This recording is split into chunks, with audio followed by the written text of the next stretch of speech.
जय श्री स्वामी समर्थ, जय भोलेनाथ, जय हनुमान आणि आपल्या सर्वांच्या जीवनात सुख, समाधान आणि भरभराट नांदो, हीच देवाच्या चरणी प्रार्थना. मित्रांनो, कधी-कधी माणसाच्या आयुष्यात अशी परिस्थिती निर्माण होते की चारही बाजूंनी संकटे उभी राहतात. मेहनत करूनही यश मिळत नाही. आशेने केलेले काम अर्धवट राहते आणि सर्वात मोठे संकट म्हणजे आपल्या डोळ्यांसमोर आपली मेहनत वाया जाताना पाहणे. पण अशा वेळी माणूस जर संकटांसमोर हार मानली नाही, देवावर श्रद्धा ठेवली आणि मनापासून प्रयत्न करत राहिला, तर त्याच्या मनाला एक वेगळीच ताकद मिळते. आजची कथा अशाच एका शेतकऱ्याची आहे. हा शेतकरी श्रीमंत नव्हता. त्याच्याकडे मोठी जमीन नव्हती. त्याच्याकडे भरपूर पैसा नव्हता. पण त्याच्याकडे 2 गोष्टी होत्या: मेहनत आणि देवावरची श्रद्धा. गावाच्या शेवटच्या टोकाला त्याचे छोटेसे शेत होते. शेताच्या एका बाजूला जुनी विहीर होती. अनेक वर्षांपासून ती विहीर त्याच्या कुटुंबाचा आधार होती. त्याच विहिरीच्या पाण्यावर त्याच्या घरातील संसार चालला होता. पण त्या वर्षी परिस्थिती वेगळी होती. पावसाने दडी मारली होती.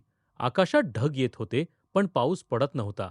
शेतकरी रोज सकाळी शेतात जायचा, माती हातात घ्यायचा, मातीचा वास घ्यायचा आणि आकाशाकडे पाहून म्हणायचा, "देवा, यावेळी माझ्या पिकाला वाचव."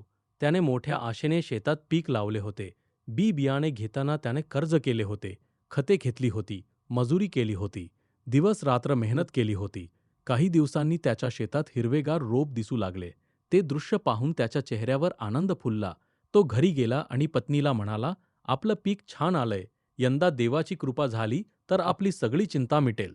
पत्नीनेही देवापुढे हात जोडले. पण काही दिवसांतच गावात पाऊस कमी झाला. जमीन कोरडी पडू लागली आणि एक दिवस शेतकरी विहिरीजवळ गेला. त्याने दोरी सोडली. दोरी खाली गेली. पण घागर पाण्यात पडल्याचा आवाज आला नाही.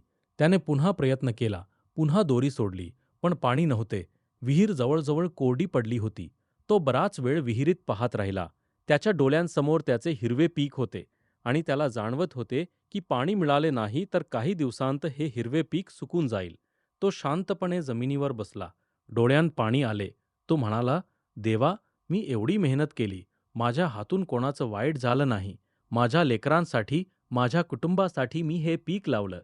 आता तूच काहीतरी मार्ग दाखव." त्या दिवशी तो घरी परतला, पण त्याने जेवण केले नाही. रात्र झाली. सगळे झोपले, पण त्याला झोप येत नव्हती.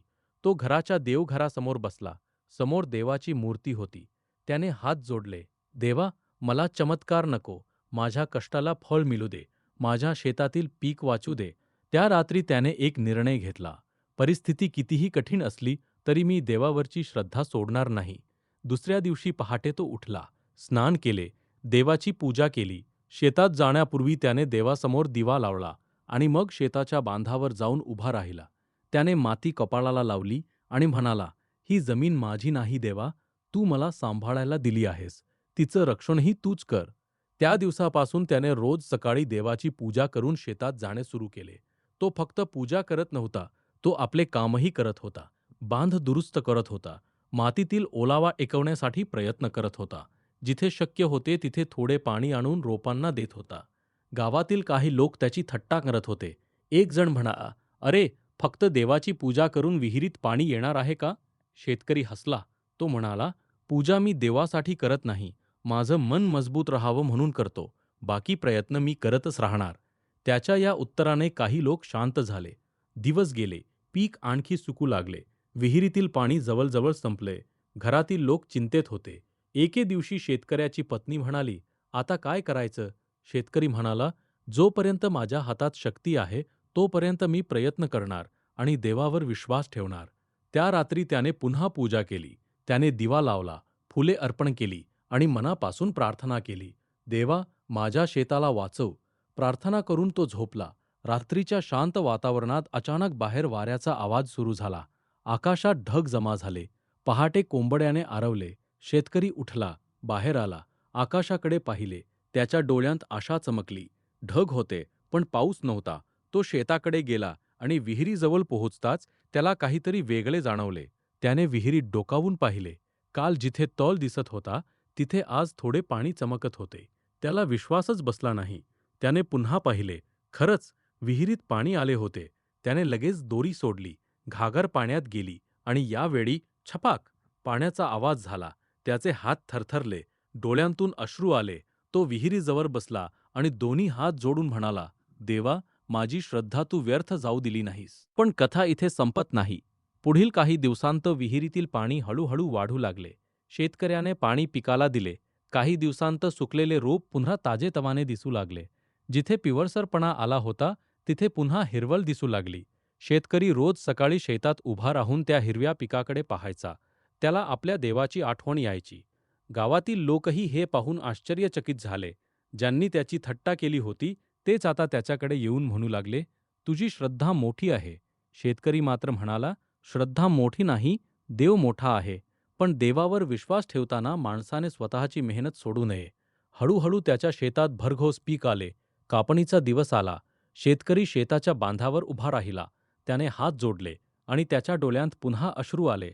त्याने आपल्या मुलाला जवळ घेतले आणि म्हणाला, बाळा, लक्षात ठेव, आयुष्यात संकट आलं की देवाकडे माग, पण हातावर हात ठेवून बसू नकोस. देवावर श्रद्धा ठेव आणि आपलं कर्तव्य करत राहा. मुलाने विचारले, बाबा, विहिरीत पाणी कसं आलं? शेतकरी काही क्षण शांत राहिला. तो म्हणाला, कदाचित निसर्गाचा नियम असेल, कदाचित जमिनीखालचा पाण्याचा प्रवाह असेल, पण माझ्यासाठी तो देवाचा आशीर्वाद होता. आणि हीच या कथेची खरी शिकवण आहे. कधीकधी आपल्या आयुष्यातील चमत्कार हा अचानक आकाशातून पडत नाही. तो आपल्या श्रद्धा, मेहनत, संयम आणि योग्य वेळी मिळालेल्या संधींच्या रूपाने आपल्या आयुष्यात येतो. देवावर विश्वास ठेवा, पण त्याचबरोबर आपले कर्तव्यही प्रामाणिकपणे करा. कारण श्रद्धा माणसाला शक्ती देते आणि मेहनत त्या शक्तीला दिशा देते. मित्रांनो, आज तुम्ही ही कथा ऐकली. कदाचित तुमच्या आयुष्यातही अशी एखादी विहीर असेल, ज्यात आज पाणी नाही. कदाचित तुमचे एखादे स्वप्न सुकत असेल. कदाचित तुमचा व्यवसाय अडचणीत असेल. कदाचित घरात पैशांची चिंता असेल. कदाचित एखादे काम वारंवार अपयशी होत असेल. अशा वेळी स्वतःला एकच गोष्ट सांगा, मी हार मानणार नाही. देवावर श्रद्धा ठेवा, मन शांत ठेवा, प्रामाणिक प्रयत्न करा आणि योग्य वेळेची वाट पहा. कारण कोरडी दिसणारी विहीर कायमची कोरडी असेलच असे नाही. आज तळ दिसत असेल, पण उद्या त्याच विहिरीत पाण्याची धार सुरू होऊ शकते.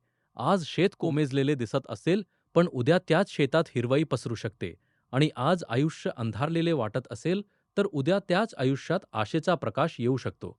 म्हणूनच देवाला एकच प्रार्थना करा, देवा, संकट दूर करण्यापेक्षा संकटाचा सामना करण्याची शक्ती दे. जय श्री स्वामी समर्थ. हर हर महादेव. जय श्रीराम. आपल्या सर्वांच्या शेतात, घरात आणि जीवनात सुख समृद्धीची हिरवाई नांदो. समाप्त.